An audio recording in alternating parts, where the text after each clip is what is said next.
अस्सलामु अलैकुम वरहमतुल्लाहि वबरकातुहू। 7 मुहर्रमुल हराम बैनुल हरमैन, आप सब इसकी ज़ियारत कर रहे हैं।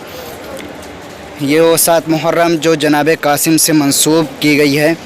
जनाब कासिम इब्न हसन, जिस वक्त जनाब कासिम अपने चचा के पास आते हैं इजाज़त मांगने के लिए, लेकिन इमाम हुसैन अलैहिस्सलाम इजाज़त नहीं देते हैं।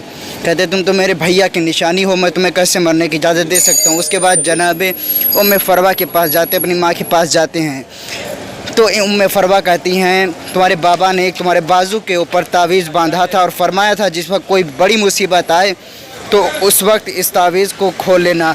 अब इससे बड़ी और क्या मुसीबत हो सकती है। उस तावीज़ को खोल के और इमाम हुसैन अलैहिस्सलाम के पास भेजा। तावीज़ भेजने के बाद जिस वक्त जनाब कासिम इमाम हुसैन अलैहिस्सलाम के पास तावीज़ लेके गए हैं और फरमाया कि मेरे बाबा ने ये तावीज़ बांधा था और फरमाया था जिस वक्त सबसे ज़्यादा मुसीबत और परेशानी आए उस तावीज़ को खोल लेना। अच्छा चचा, इससे बड़ी और मुसीबत क्या हो सकती है।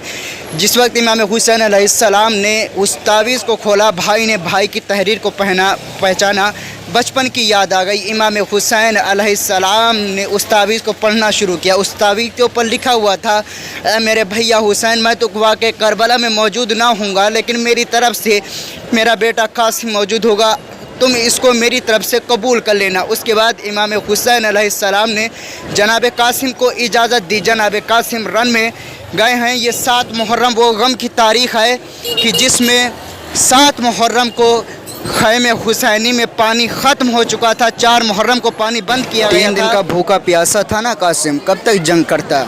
तभी एक लाइन ने छुप के वार किया। जनाब कासिम के सर पे जो वार लगा वो जनाब कासिम सह नहीं पाए। उसके बाद आप जीन से ज़मीन पे आए और फ़ौरन चचा को मदद के लिए बुलाया। जैसे इमाम हुसैन अलैहिस्सलाम दौड़े, इधर फ़ौजी अशकिया ने देखा कि हुसैन आ रहे हैं। भागी हुई फ़ौजें दाएँ की बाएँ, बाएँ की दाएँ। इधर जनाब कासिम का लाशा ज़िंदगी में ही पामाल हो चुका था।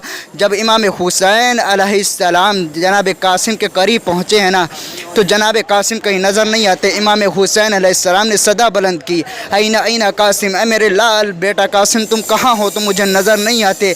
इतना सुनना था, जनाब कासिम के लाश के टुकड़े मक्तल में फ़िज़ा में बुलंद हो गए और लब्बैक या हुसैन की सदा आने लगी। एक रवायत के मुताबिक जनाब कासिम का लाशा टुकड़ों में बढ़ चुका था। जनाब कासिम के लाश के टुकड़े इमाम हुसैन अलैहिस्सलाम ने गठनी में जमा किया। जमा करने के बाद खैमे की तरफ लेके चले। तभी ये मंजर जनाब सकीना और जनाब ज़ैनब खड़े होकर देख रही थी।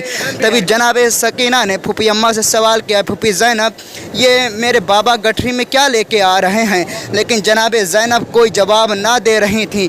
तभी जैसे ही इमाम हुसैन अलैहिस्सलाम करीब पहुँचे, जनाब सकीना आगे बढ़ी। आगे बढ़ के पूछा, अरे मेरे बाबा जान, आप इस गठरी में क्या लेके आए। लेकिन इमाम कोई जवाब नहीं दे रहे थे। लेकिन जैसे ही जनाब सकीना ने आगे बढ़ के गठरी को खोला, क्या देखा, कासिम का लाशा टुकड़ों में बढ़ चुका था। इतना देखते ही जनाब सकीना गश खा के ज़मीन के ऊपर गिर पड़ी और बेहोश हो गई। खैमों में मातम बरपा हुआ। वाह कासिमा वाह मोहम्मद।